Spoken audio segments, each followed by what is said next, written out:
사랑의 하나님, 우리가 영적으로 목마를 때에 목마른 사슴이 시냇물을 찾아 헤매이듯이 주를 찾을 때 우리를 만나 주시고 우리의 영혼의 그 갈급함을 채워주신 것, 그 갈증을 해소시켜 주신 것에 대해 감사와 찬양을 드립니다.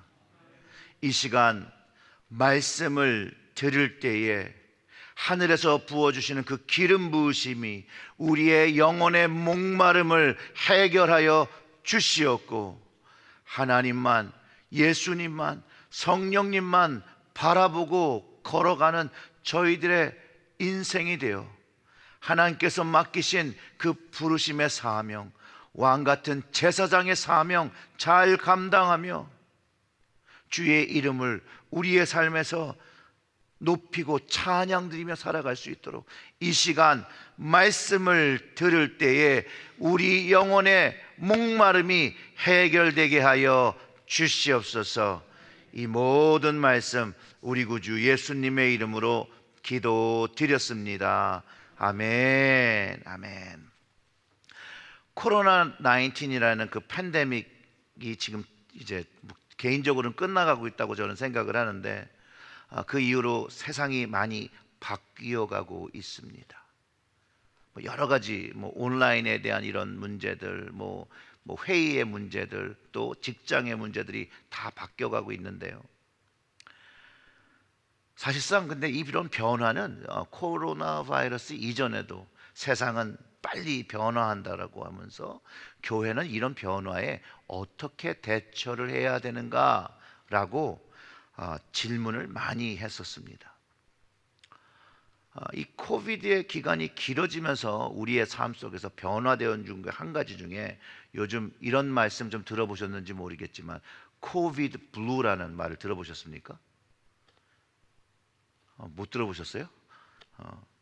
이 코비드 블루라는 우울증과 불안 장애가 사실 높아지고 있다고 합니다. 정식 의학 용어는 아니지만 코로나와 우울증을 합성한 신조어죠. 이런 거예요. 걱정이. 내가 감염병에 걸리지 않을까? 감염되지 않을까라는 걱정. 내가 혹시 감염에 걸렸을 때 혹시 잘못되지 않을까? 사람들과 잘 만나지 못하면서 답답함을 가지고 어려워하는 것, 또 경제적인 손실이 있어서 그 분노를 해결하지 못하는 그런 이유 등등으로 생기는 거라는 거예요. 그리고 증상으로는 불면증, 가슴이 막 두근거리는 것, 또 소화가 잘 안 되는 것, 늘 하던 일이 하기 싫은 그런 무기력증이 오거나 또 업무의 능력이 떨어지는 그런 형태라고 합니다. 결국은 환경의 변화로 인한 스트레스에 대한 사람의 그 인체적 그 반응이죠. 이 코로나 블루를 예방하고 이겨내기 위해서는요, 그 자존감과 자신감을 높이는 활동, 운동 같은 것들 같은 게 필요하고, 충분한 휴식, 그리고 칭찬과 감사하는 마음이 기본이 될 때 이게 회복이 된다는 거예요. 그러면서 감사하는 마음은 남과 비교하지 않는 데서 생겨난다고 합니다. 남과 자꾸 자기를 비교하면 비참해지거나 교만해지는 둘 중에 하나를 선택을 하는데, 둘 다의 결과는 참혹하다라는 것이죠. 그리스도인들이 이런 상황 속에서 무엇을 해야 할까라는 질문을 좀 해봐야 돼요. 이런 코로나 블루가 믿는 사람들에게는 여러분 찾아오지 않는 것일까요? 네, 찾아옵니다. 코로나 바이러스가 누구에게나 찾아오듯이 이런 우울증도, 이런 불안장애도 모든 사람들에게 찾아오는 것이에요. 메디컬 헬프를 받아야죠. 근데 거기서만 끝나면 되는 게 아니에요. 믿는 사람은 영적인 도움도 하나님으로부터 구하고 받아야 한다는 거예요.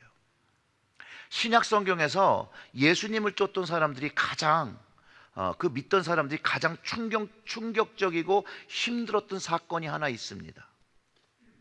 여러분, 그게 무엇인 줄 아십니까? 바로 예수님이 십자가에서 죽임을 당하신 사건이었어요.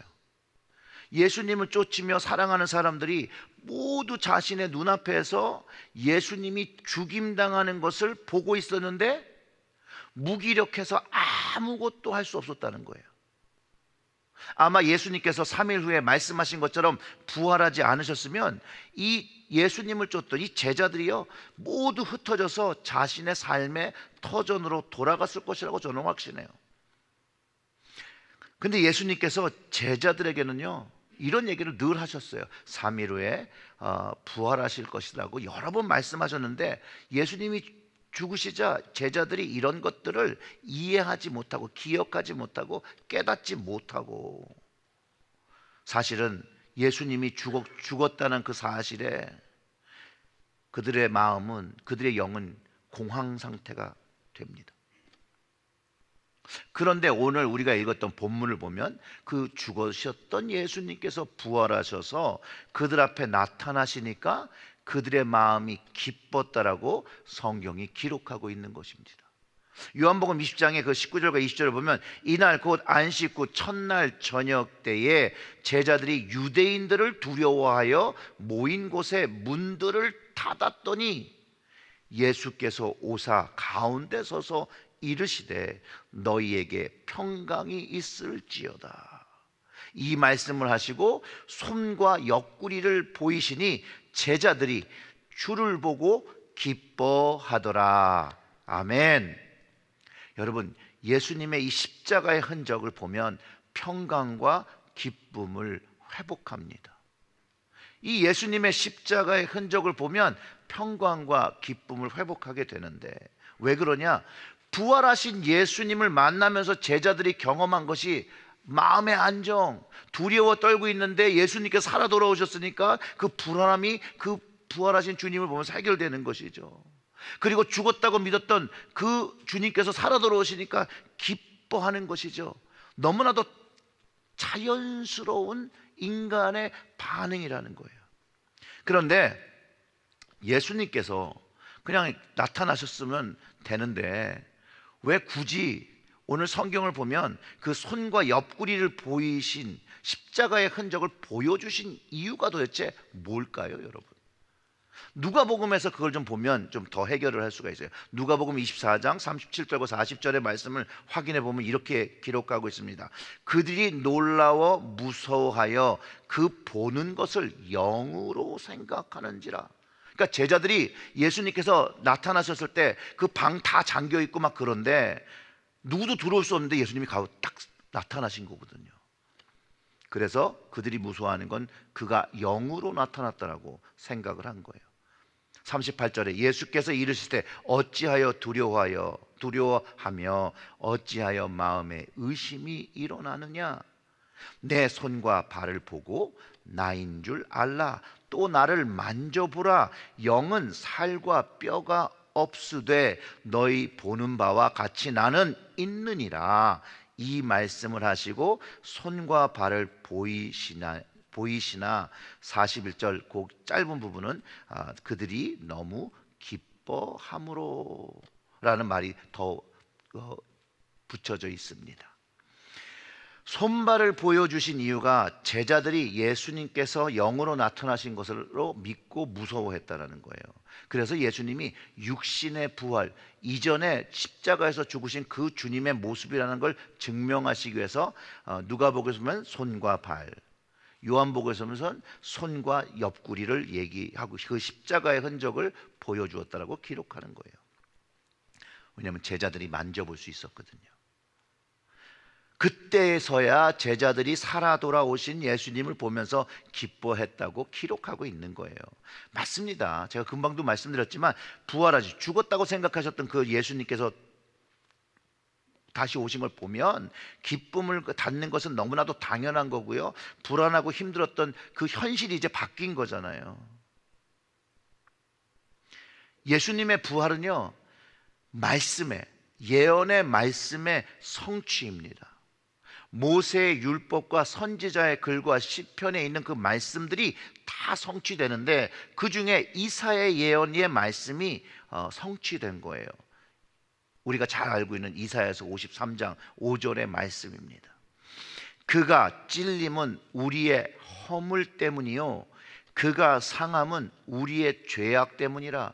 그가 징계를 받음으로 우리는 평화를 누리고 그가 채찍에 맞음으로 우리는 나음을 받았도다. 아멘. 예수님께서 십자가를 지신 이유는 그냥 유대인들이 죽인 게 아니라는 거예요. 성경에 의하면 예수님께서 십자가를 지시고 징계를 받으시는 이유는 우리의 허물과 죄악이라는 것이죠. 주님께서 십자가에서 죽으심으로 우리는 평화, 평강을 누리고 주님이 채찍에 맞으심으로 치유함을 받은 그 말씀이 부활하신 예수님을 통하여 확증되는 순간이라는 거예요. 확증되는 순간. 예수님을 만나며 그 십자가의 흔적, 예수님께서 감당하신 그 증거를 보며 평강을 회복하며 기쁨을 가지게 되는 것이라는 것이죠. 참 신기한 거는요, 십자가의 흔적을 우리도 경험을 하면 우리에게도 평강과 기쁨이 회복되기 시작한다는 거예요. 여러분, 사람이 태어나서 어려서부터 이렇게 살면 나이를 먹을수록 평강이 없어지고 기쁨을 잃어버리게 됩니다. 여러분 동의가 되십니까? 안 되세요? 난 기쁜데 이런 거예요? 여러분들이 아직까지도 아이들과 같은 해맑음이 있으세요? 또 주일날 거짓말들 하시네. IT를 가면 아이들이 너무 해맑아요. 근데 이 아이가 몇 년 지나서 성인이 돼서 자라져 있으면은 다 그 웃음기들이, 그 맑음이 다 사라져 버려요. 근데 우리도 마찬가지예요. 왜냐? 인간은 환경의 지배와 영향을 받는 존재이기 때문에 그래요. 그래서 그 유명한 철학자 아리스토텔레스가 사람은 사회적 동물이라고 얘기를 했잖아요. 분명히 사람이 개인으로 존재를 하는데 끊임없이 다른 사람들의 관계성 안에서 존재한다는 그런 말이에요. 다른 말로 하면 개인이 사회 없이 존재할 수 없다라는 말과도 같습니다. 심리학 중에 사회심리학이라는 게 있는데요, 그거는 타인의 신념과 행동에 미치는 영향을 연구하는 그런 학문이에요. 그 근본은요, 사람이 사회적 영향을 받기 때문이라는 거예요. 기본적으로 모든 사람들이 동의하는 것에 모두 동의를 하고 있고요. 그런데 이 십자가의 흔적을 가진 예수님은요, 그 사회적 동의, 죽음이라는, 모두가 다 인정할 수밖에 없는 그 사회적 동의, 죽음이라는 것을 깨트리시고 영적인 영향력, 부활을 시작하셨다라는 거예요. 그 부활이 십자가의 흔적으로 증명되고 그 흔적을 보는 제자들에게 뭐가 임했다고요? 평강과 기쁨이 경험되기 시작됐고 회복되기 시작했다는 거예요. 이게 단순한 회복이 아니라 이사야 선지자가 예언했던 것처럼 모든 모든 허물을, 그리고 하나님과 그 사이를 내었던 그 죄가 치유함을 받았다는 거예요. 이쯤 되면 아멘 한번 하셔야죠. 아멘. 여러분, 주님의 치유는요, 우리의 죄와 모든 질병까지도 치유를 해주십니다. 코로나 블루라는 그런 우울증도 주님께서 치유해 주십니다. 사랑하는 성도 여러분, 코로나 상황이 끝나지 않은 상태에서 아직 좀 불안하시고 우울하시고 힘드신 분들이 계십니까? 경제적으로 어려움으로 고통과 분함이 있으십니까? 그러면 그 주님의 십자가의 그 흔적, 그 못자국을 만지시길 바랍니다.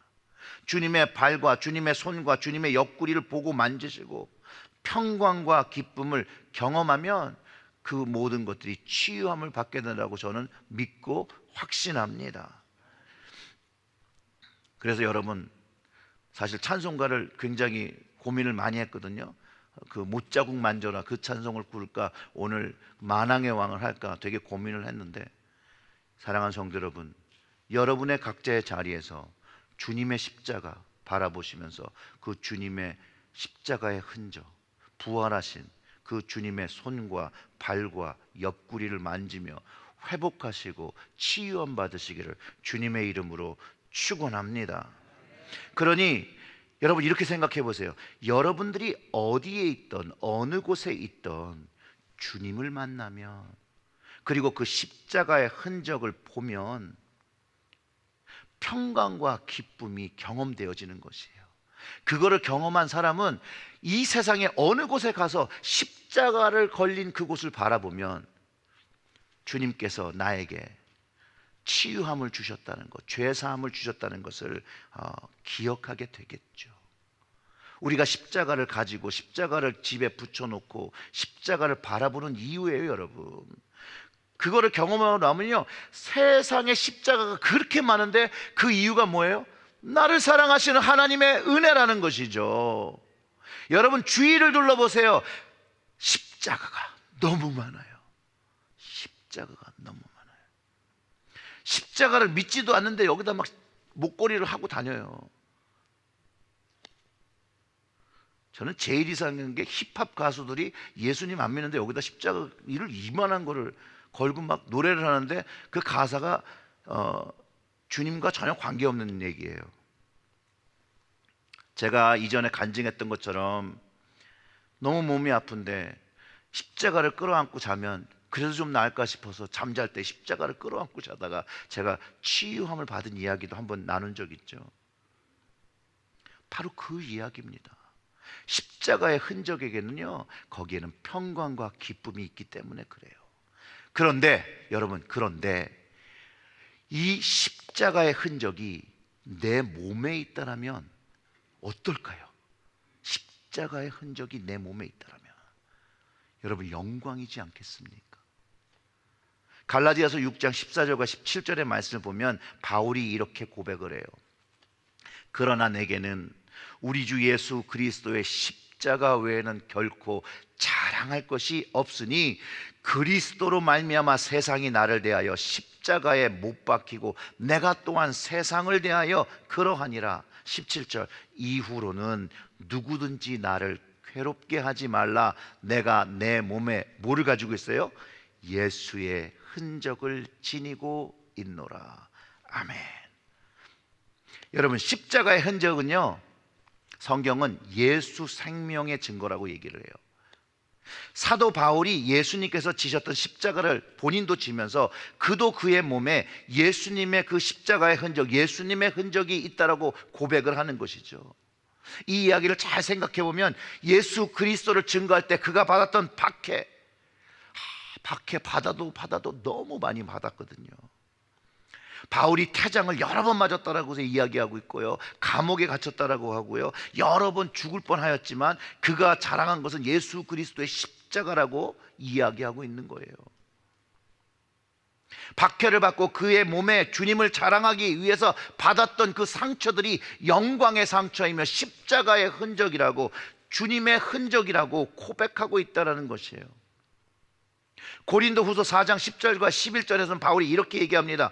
우리가 항상 예수의 죽음을 몸에 짊어짐은 예수의 생명이 또한 우리 몸에 나타나게 하려 함이라. 우리가 살아있는 자가 항상 예수를 위하여 죽음에 넘겨짐은 예수의 생명이 또한 우리 죽을 육체에 나타나게 하려 함이라. 아멘. 여러분 예수의 죽음을 진다는 말은 예수님을 쫓기 위해서 십자가를 진다는 말이에요. 십자가를. 우리가 너무 잘 아는 말씀처럼 자신을 부인하고 자기의 십자가를 져야 예수님을 쫓을 수 있다라고 주님께서 가르쳐 주신 것이 확실하지 않습니까? 그리고 주님은 그 제자들에게 주님이 부활하신 것에 증인이 되어달라고 부탁하셨고, 제자들에게만 부탁하신 게 아니라 우리에게도 부탁하고 계시다라는 거예요. 그리고 우리 모두를 세상으로 보내셨다는 것을 우리가 인식해야 한다라는 거예요. 바로 이것이 기독교인의 사명, 크리스천의 사명이죠. 오늘 우리가 읽었던 본문 21절과 22절의 말씀 보면 이렇게 기록되어 있습니다. 예수께서 또 이르시되 너희에게 평강이 있을지어다. 아버지께서 나를 보내신 것 같이 나도 너희를 보내노라. 이 말씀을 하시고 그들을 향하사 숨을 내쉬며 이르시되 뭘 받아요? 성령을 받으라. 예수님께서 분명히 제자들을 복음 전파하기 위해서 보내신 것이 확실하고, 우리도 이 복음 전파를 위해서 이 세상에서 일하시기를 주님이 원하시고 계신 건 분명한 사실이에요. 여러분, 이게 동의가 되십니까? 예수님은 한 번도 예수님을 믿는 사람들을 모아놓고 한 집단을 이루고 그 안에서 재밌게 살라고 하신 적이 없다는 사실이에요. 니들끼리 잘 먹고 잘 살아라, 그런 얘기를 하신 적이 전혀 없어요. 교회를 이루고 교회가 세워진 이유는 바로 복음 전파, 예수 그리스도의 부활을 증거하라는 것이죠. 예수 그리스도의 십자가의 흔적을 경험하며 평강과 기쁨과 구원과 생명을 경험한 모든 사람들이 예수 그리스도의 부활을 증거하는 부르심을 주셨다라는 거예요. 그 부르심의 삶을 순종하는 사명자의 삶을 살아야 한다라고 성경이 가르쳐주고 있어요. 바울이 고린도후서 4장 10절에서 말한 것처럼 예수님의 죽음을 짊어지는 것, 바로 십자가를 짊어지는 것이고, 그 십자가를 지면 여러분 흔적이 있어야 한다라는 거예요. 흔적이. 그 흔적이 있을 때 부활의 생명을 경험하는 것이라고 말하고 있는 것이죠. 즉 십자가의 흔적이 있을 때 예수의 생명이 있음도 알게 되는 것이에요. 예수의 생명이 있다는 것은 예수 그리스도가 누구인 줄 알고 그분의 증인이 되고 그분의 부활의 증인이 되어서 살아가는 것이고, 그 부활의 증인이 되기 위해서 예수님께서 숨을 내쉬면서 말씀하신 뭘 받아요? 성령을 받아야 한다는 거예요.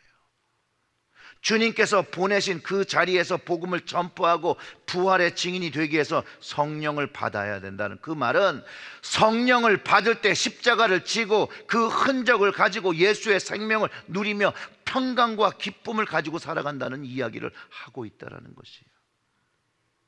이화영 목사님의 책, 제가 오늘을 사는 것은 이라는 책이 있는데요, 거기에 십자가에 대한 예화가 있습니다. 함께 나눠드립니다. 어떤 사람이 이런 이야기를 합니다. 다 십자가로 생각하고 참고 살아야지요. 예수님께서 나를 따르는 자는 자기 십자가를 지고 따르라고 하셨는데, 이런 병도 십자가로 생각하고 견뎌야죠. 그런데 문제는 지금 이 사람이 가지고 있는 병의 원인입니다. 이 사람이 평소 너무 많이 먹고 불규칙한 식사로 인해서 위장병이 생겼던 것입니다. 이렇듯 자신이 몸 관리를 잘 못하고 음식에 지나친 탐욕을 부리다가 얻은 병을 십자가로 생각하는 사람이 있습니다. 또 어떤 사람은 이런 이야기를 합니다. 십자가로 생각하고 살아가고 있습니다. 지금의 가난이 한때 방탕하고 사치에 생긴 것인데, 그렇다고 해서 생긴 가난을 십자가로 간주하는 사람입니다. 물론 십자가는 고난입니다. 그렇다고 해서 하나님을 믿는 사람들이 겪는 고난이 다 십자가는 아닙니다. 왜냐하면 자신이 분명한 잘못과 실수로 야기되는 고난이 있기 때문입니다. 그러므로 십자가는 두 개의 십자가가 있습니다. 착각의 십자가와 복음의 십자가가 있습니다. 착각의 십자가는 그 십자가의 고난은 고난인데, 신앙 때문에 얻게 된 고난이 아니라 인간의 욕심과 죄로 인해서 생긴 고난입니다. 반면 복음의 십자가는 신앙을 버리면 겪지 않아도 될 불이익과 고난이지만 순전히 예수님을 믿기 때문에 맞게 되는 고난입니다. 예수님의 제자가 져야 할 십자가는 착각의 십자가가 아닌 복음의 십자가입니다. 당신이 지고 있는 십자가는 착각의 십자가입니까? 아니면 복음의 십자가입니까? 라고 말을 합니다. 저는 착각의 십자가는 자해수진이라고 생각을 합니다. 가짜 흔적을 만드는 거예요. 가짜 흔적. 사랑하는 성도 여러분, 이 십자가의 참 흔적은 오직 주님을 위한 십자가에서 경험됩니다. 세상적 시각으론 아픔과 고통과 고난처럼 생각이 되겠지만, 예수님을 위해서 진실로 이 십자가를 경험하면 거기서 예수님의 생명과 그 깊은 사랑을 깨닫게 된다라는 것이죠. 내가 가진 십자가의 흔적은 은혜의 흔적이고 치유의 흔적이고 용서받은 흔적이고 구원받은 흔적이라는 것이에요. 십자가의 흔적을, 그 주님의 흔적이 우리 안에 갖는 것은 우리가 상상하는 그 이상의 축복이라는 것이에요. 내 몸과 내 삶의 십자가의 흔적, 예수 그리스도의 십자가를 흔적을 가지면 한 주님의 놀라운 사랑을 날마다 그 흔적을 보고 만지며 주님의 생명과 은혜를 경험하는 삶이 되어진다라는 것이에요. 사랑하는 성도 여러분, 주님의 말씀, 그 성경을 올바로 아셔야 합니다. 자칫 잘못하면 그냥 종교 생활하고 끝나요. 교회 활동하고 끝나요. 믿음 생활해야 합니다. 십자가의 흔적을 가지는, 주님을 위해 살아야 하는 삶을 살 때 실제로 우리의 삶에서 예수의 풍성한 생명을 누리게 됩니다.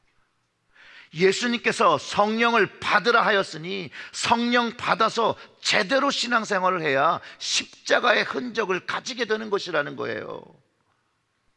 가룟 유다 외에 여러분, 성령 받은 제자들은요, 복음을 전하다 박해받았고요, 다 순교했어요. 한 명 빼놓고요. 요한, 사도 요한만 빼놓고 모두 순교돼 가서 사형당했어요. 요한도, 사도 요한도 박해를 받죠. 반모섬으로 유배 생활을 보냅니다. 사실은 그 반모섬으로 보내서 그 바다에서 그냥 죽으라고 보낸 거예요. 그런데 살아서 반모섬에 도착을 하고 거기서 하나님의 말씀, 그 계시를 받고 쓴 책이 여러분 우리 성경의 맨 마지막에 붙어있는 요한계시록입니다. 그 귀한 유산을 우리에게 넘겨주고 영적 분별을 하며 살아가라고 하는 것이죠. 주님을 만나지 못한 사람들은요, 십자가를 저주라고 생각합니다. 그러나 주님을 만난, 부활의 주님을 만난 우리는 그 십자가의 흔적이 예수 생명의 증거이고 우리에게는 평강과 기쁨의 회복이라는 것을 안다라는 것이죠. 사랑하는 성도 여러분, 주님을 위한 십자가의 흔적을 가지시고 주님 만날 때 주님 앞에 서시기를 주님의 이름으로 축원합니다. 기도하겠습니다.